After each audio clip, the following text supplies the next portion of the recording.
lazımsa hayallerde buluşmak ve mecbursak eğer rüyalara,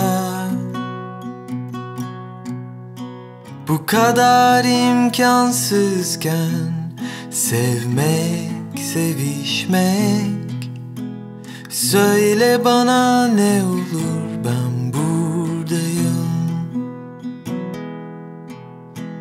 Bozduğum yeminler kemirmeye başladı, beni sana bağlayan son düğümü.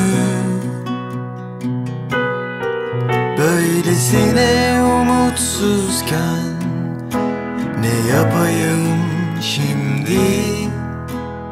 Anlat bana ne olur, ben buradayım. Şallah.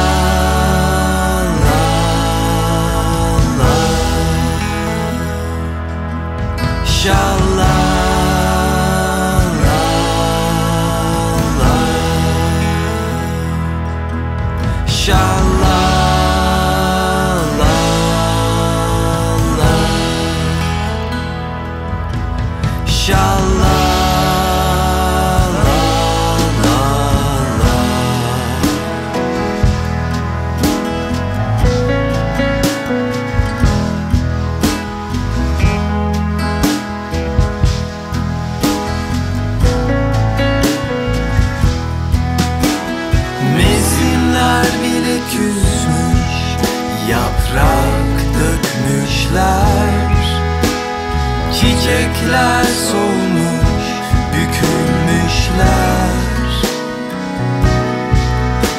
Bu kadar kararmışken masmavi gökyüzü, al beni yanına, ben buradayım.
Her güzel şeyin sonunu mutsuzluk esir almış, karanlığa doğru koşmuş saatler. Böylesine zalim geçiyor işte zaman. Kurtar beni ne olur,